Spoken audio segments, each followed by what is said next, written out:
I grabbed my phone and did what any sane person does at 3 a.m. I went on Reddit. I searched for family secret chat and was surprised to find a bunch of posts from people who'd been in similar situations. Some found out their family was planning a surprise, but others discovered much worse. My anxiety skyrocketed reading those threads. The idea that my family might be hiding something serious from me kept me up all night. The next day, I tried asking Emily a similar question just to see if I could get a different answer. She played it cool, saying there's only one family chat, but I noticed she wouldn't look me in the eye. It felt like she was deflecting, trying to steer the conversation back to work or something else.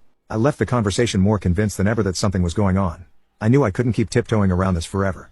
I was either going to drive myself crazy with overthinking or I was going to have to confront them. But I wasn't ready yet. I needed more information.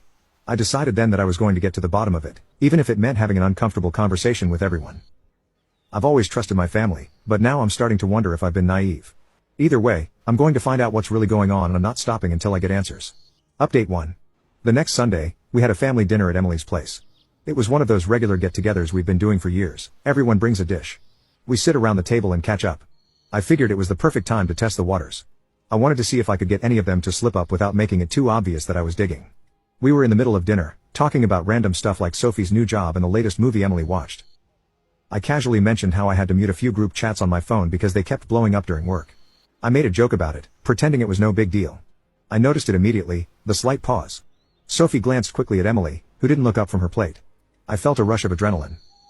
I wasn't imagining things. There was something they weren't telling me. After a moment, I went for it.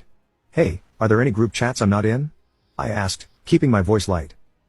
It was almost like I was joking, but not really. The room went silent for a beat too long. Sophie gave this nervous laugh and started talking about dessert, like I hadn't just asked a direct question. My mom got up to clear the dishes moving quickly, while my dad seemed completely oblivious, focusing on the last of his mashed potatoes. Emily though, she didn't look up. Just asked me about work instead, like she was trying to steer the conversation away. It was too obvious. I couldn't believe they were being this blatant about it. I leaned back in my chair and said, I know there's another family chat. I saw a notification on Mom's phone last week. That got their attention. Emily finally looked up, her face tightening. She didn't even try to hide her annoyance. My mom turned around from the sink looking guilty as hell while Sophie's smile dropped. My dad still had no idea what was going on. Now you can watch the third part by pressing share and more.